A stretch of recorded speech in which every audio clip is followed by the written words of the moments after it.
wa ma khalaqal jinna wal insa illa liya'budun. Sadaqallahu al-azim wa sadaqa rasulullah nabiyul karim. Hadirin jamaah rahimakumullah, puji syukur tidak henti-hentinya kita atur kepada Allah Subhanahu wa taala. Berkat kekuasaan Allah Subhanahu wa taala, berkat kasih sayang Allah Subhanahu wa taala, berkat nikmat-nikmat yang Allah berikan kepada kita sehingga kita semua pada hari ini masih bisa menjalankan perintah Allah Subhanahu wa taala untuk menjalankan suatu kewajiban bagi seorang muslim, menjalankan sholat berjamaah Jumat. Dan mudah-mudahan apa yang kita kerjakan selama ini dari mulai akhir balik sampai hayat kita istiqomah menjalankan perintah-perintah Allah, menjalankan larangan-larangan Allah, akan dicatat oleh Allah dan dijadikan tembus surga Allah Subhanahu wa taala. Oleh karenanya, selagi kita masih diberi kesempatan nikmat, masih diberikan kesempatan hidup oleh Allah Subhanahu wa taala, mari kita senantiasa selalu menjalankan perintah Allah dan selalu berusaha menjauhi segala larangan-larangan Allah Subhanahu wa taala. Hadirin jamaah rahimahumullah, kita yang hadir di sini tentunya tidak ada yang ingin celaka hidupnya, baik itu di dunia maupun di akhirat. Oleh karenanya, agama kita telah memberi garis bahwa kebahagiaan dunia dan akhirat bisa kita capai dengan jalan antara mentaati Allah dan mentaati Rasulullah SAW.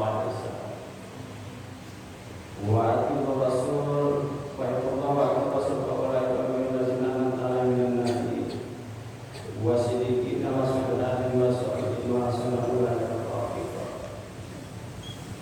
Hadirin yang dimuliakan Allah Subhanahu wa taala, pengertian taat wa atiiur rasul, kata beberapa ulama kita mengandung dua pengertian. Yang pertama, ketaatan karena takut kepada Allah Subhanahu wa taala. Lalu yang kedua, ketaatan yang disebabkan karena cinta kepada Allah dan Rasulullah. Dan biasanya ketika orang cinta kepada Allah dan Rasulullah, di dalam kehidupannya, di dalam kehadiran sehari-hari, dia senantiasa berzikir menyebut asma Allah. Dia senantiasa membaca salawat kepada baginda Rasulullah SAW. Siti Aisyah pernah berkata bahwa barang siapa yang cinta kepada Allah Subhanahu wa taala, maka perbanyaklah berzikir dengan menyebut nama Allah. Buahnya akan mendapatkan rahmat dan ampunan dari Allah Subhanahu wa taala. Dan barang siapa yang cinta kepada baginda Rasulullah SAW, maka perbanyak membaca salawat kepada Rasulullah SAW.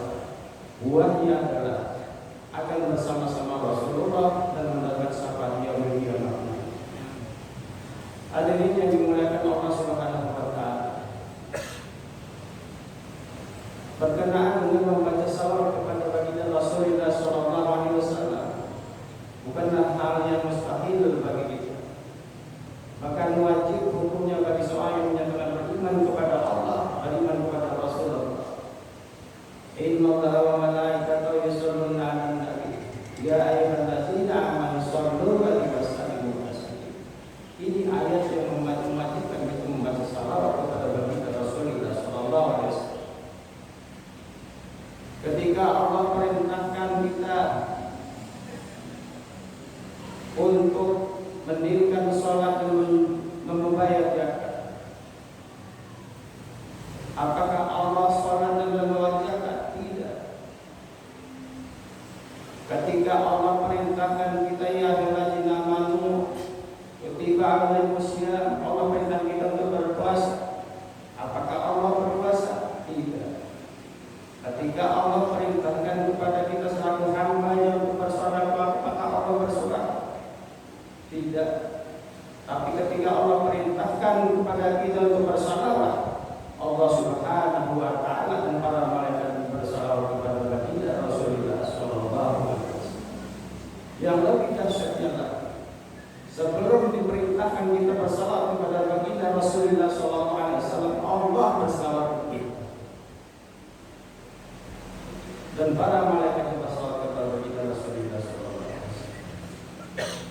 Hadirin yang dimuliakan Allah Subhanahu wa taala.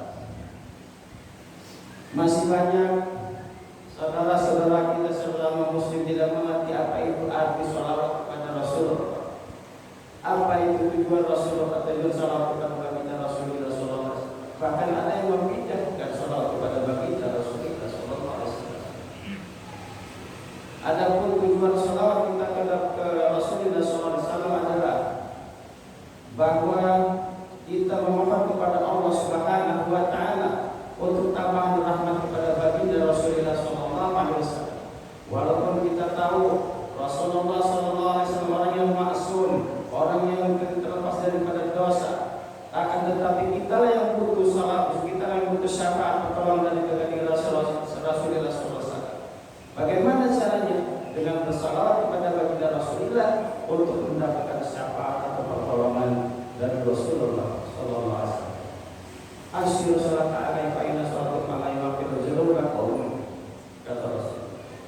Perbanyaklah salat kepada kata Rasulullah. Sesungguhnya salat itu akan menghapuskan dosa-dosa. Hadirin yang dimuliakan Allah Subhanahu wa taala. Lebih-lebih di yaumil qiyamah nanti seluruh umat manusia membutuhkan syafaat baginda Rasulullah sallallahu alaihi wasallam. Dari mulai Nabi Adam alaihissalam, Nabi Ibrahim, Nabi Musa sampai Nabi Isa alaihissalam tidak akan dapat memberikan pertolongan kepada kita kecuali baginda Rasulullah sallallahu alaihi wasallam dengan syafaat. Oleh karenanya berbahagialah orang yang ketika setiap harinya dia membaca salawat kepada baginda Rasulullah sallallahu alaihi wasallam. Kata Rasulullah, "Aulan nas bi yaumil qiyamah salatan alaihi." Orang yang paling dekat kepadaku di yaumil qiyamah nanti adalah orang yang paling banyak membaca salawat kepada. Mudah-mudahan kita semua dibimbing oleh Allah Subhanahu wa taala. Barakallahu fiikum wa la ilaha illa anta wa la ilaha illa anta.